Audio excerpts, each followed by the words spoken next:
Hey there everyone, welcome to our home. Here at Honeybee Hollow, things are mostly organized, but with a healthy mixture of disorder thrown in there. I have found that in keeping structure when things are good, that I am prepared for when we are thrown off of our game. And speaking of being thrown off of our game, between the two of us, Will and I have been sick for a little over 2 weeks running now. Nothing serious, it's just a head cold. But this is out of the ordinary for our lives. I don't think I have seen Will sick like this before. And sickness in our house calls for kitchen medicine. He's not much of a fan for chai, but his body needs it now, and he said he'd humor me by having a cup at breakfast. There are a few things that I'm tweaking with this recipe though. The main alteration being the addition of Astragalus. Astragalus has long been used in Chinese traditional medicine for boosting immune health and many types of ailments. I order mine from Mountain Rose Herbs, which is linked down below for everyone. And if you'd like to learn more about the medicine of Astragalus, I have also linked the site to PFAF.org. This is the Astragalus membranaceus variety that I order from Mountain Rose Herbs.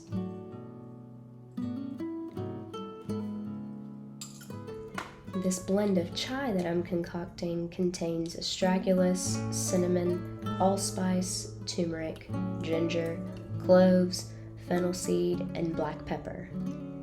I keep everything in their whole forms, but the black pepper is coarsely ground, and the turmeric and ginger are shredded. Black tea is the bow that ties chai all together, but I limit my caffeine consumption and I enjoy chai just fine without black tea anyways. I had the suspicion that I would get sick after Will, and I would have loved to have been wrong in this instance. However, the lives that we live allow us to mend relatively unbothered and at the tender rates that our bodies can handle. And thankfully, we weren't too sick at the same time, so we could take care of one another really easily. It is because I suspected I would get sick after Will that I wanted to do a thorough clean of my house, so that I could mend peacefully and slowly without the constant reminder of chaotic surroundings.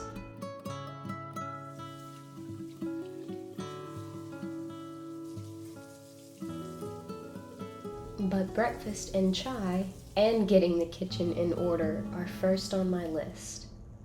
And first on Will's list is to get some oyster mushrooms dehydrated that came from our friend Tyler. He grew these himself and said that he had more than enough, so he shared with us. It's incredible how much food this actually is, and how much money is saved just from not having to buy mushrooms. We use a lot of mushrooms in our cooking, so if I ever fail to plan dinner properly, it's super nice to have them in the pantry whenever I need to throw a dinner together quickly. It's in those moments when I've not planned properly, or when I get sick, that I'm grateful for the forethought that Will or myself had in the past that is saving me presently. The time that was paid in the past has now been given back to me in my present. Like the time spent preparing breakfast paid for time that I get to eat and enjoy spending time with Will. And Cleo, as she so likes to sit at the table with us when we're eating. I suppose it's her thing now.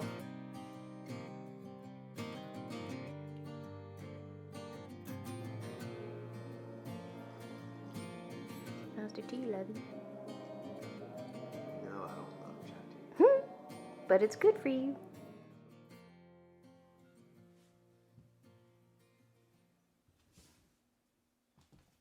And now that we are properly fueled for the day, it's on to the house chores that are on my to-do list. And if nothing else, a made bed makes a bedroom look put together and reset for the next night.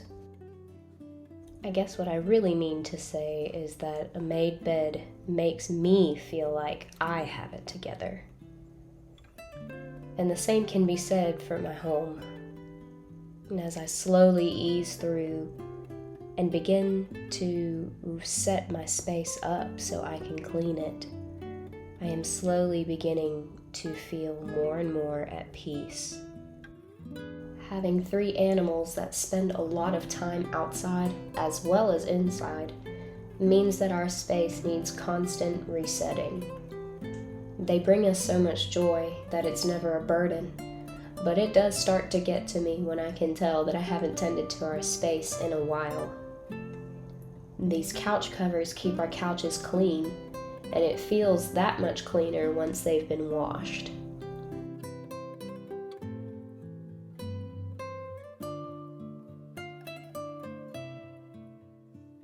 This sleepy kitty needs to be relocated so I can carry on and get this last couch cover off. And Jane is watching me ever so patiently because she knows her time will come too that she has to move so I can get that blanket changed out from under her.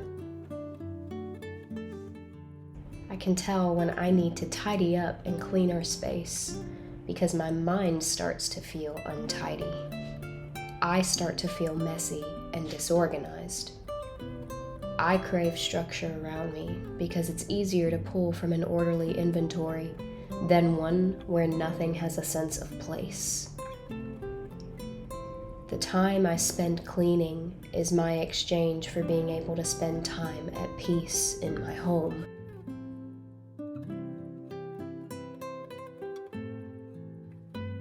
I know that I don't sound like it right now, but a weakness of mine is a lack of time awareness, and I am working on this. I have created a lot of structure in my life, and you really wouldn't know how spacey I can be if you don't really know me. It is this structure that I have cultivated that has allotted me with more time than I'd ordinarily have. It is my love of order in a space that allows me to act and think quickly, and therefore makes up for that lost time.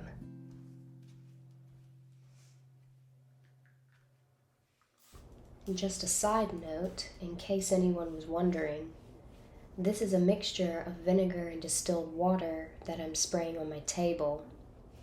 I had steeped thyme and rosemary in the vinegar for several weeks before combining to make this solution.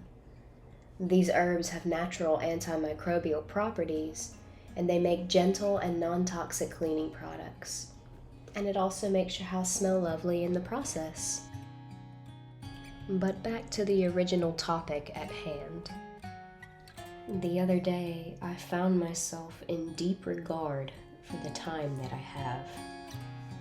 It hasn't always been this way. Busy schedules and responsibilities are not empathetic for sickness. And playing many roles pulls awareness from the most important role that I'll ever play, and that is of myself. It is the luxury of time that has allowed me a slowness that I hadn't ever had before in my adult life. I could finally discern when to grind and when to rest. It is the gift of time now that allows me to fix my home for comfort with impending sickness. Thankfully, this video's footage was all shot before I got sick this past couple of weeks. I wasn't able to edit at all while I was ill. To say that I felt lackluster would be an understatement. All of my mental energy went towards my awareness of how terrible I felt. My head felt like it was going to explode with all the pressure in my sinuses and ears. I'm doing a lot better now, and I don't get sick like that often, thankfully. But having a head cold that left me incapacitated like that took me back to my early 20s when I struggled with severe chronic illness. And to tell you the truth, this recent sickness brought out some of that unresolved trauma from when I was so sick all those years ago. You see, the thing about chronic illness is that sometimes it's not always evident from the outside. Maybe a little to those that are paying attention, but mostly the people that don't really know you will ever know the sadness that you're carrying. I felt so betrayed by my body, and I was so angry and sad for a really long time. I had to change so many things in my life, diet being the main thing, and still, that usually wasn't good enough.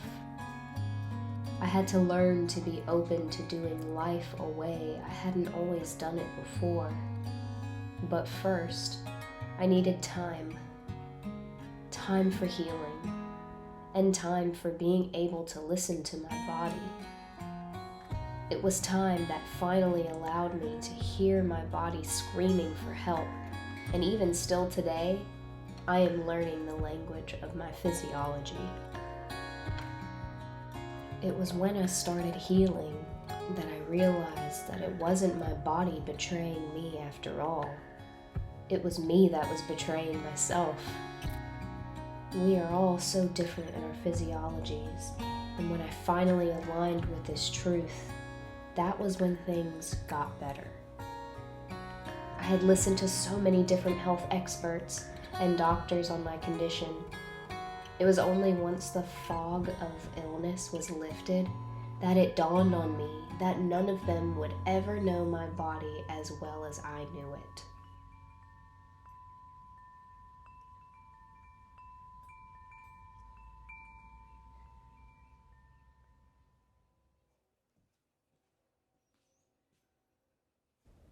I believe one of the most valuable aspects about myself, and everyone for that matter, is the time that we have and how we are willing to spend it. I became aware of this when I healed from my years of sickness. There was so much time lost where I couldn't be social or show up where I was needed. I very rarely talk about my struggle during that time, honestly because it's difficult for me emotionally, even today. But I share it with the people that care to listen, because it's integral to me and my story. And if you're along for this journey with me as I build this YouTube channel, it's important that you as the viewer know where I've come from. And if you're still watching at this point in the video and have a challenge in your life that you've endured that you'd like to share, do it. It's healing to purge the old stories that we once told ourselves. And talking about your struggle pays respect to the dead aspects of your life.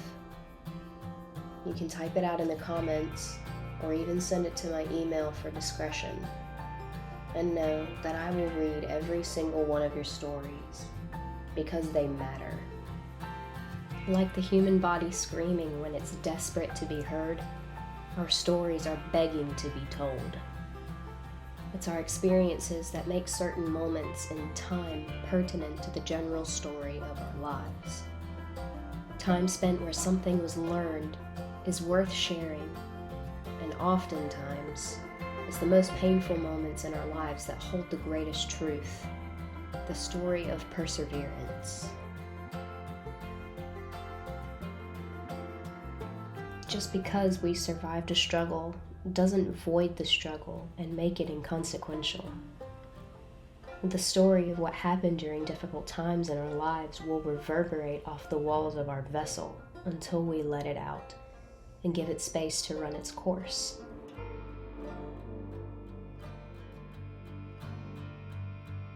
Although sometimes these unpleasant moments of our lives are not considered time well spent, but rather time that was stolen, they hold a lesson or a truth that is worth sharing with others. Because to me, not sharing my experience is to deny that it happened at all in the first place.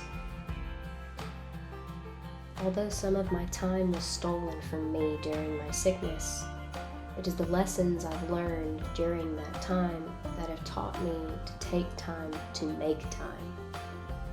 And in this instance, the time I take to tend to my home made time for me to heal without the looming stress of an unkept house.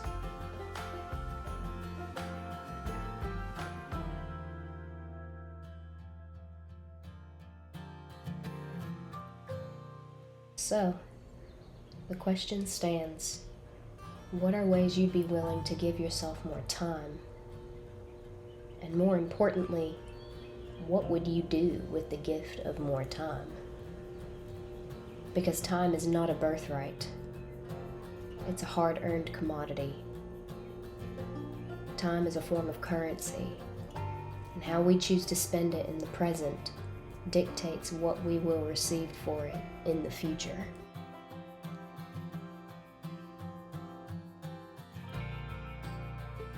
Time can offer much, but knows not to go into debt. My time was used this day to create order in my home, and I was rewarded with peace and a beautiful atmosphere. And today, I am grateful for my health and the many gifts I have received from time well spent.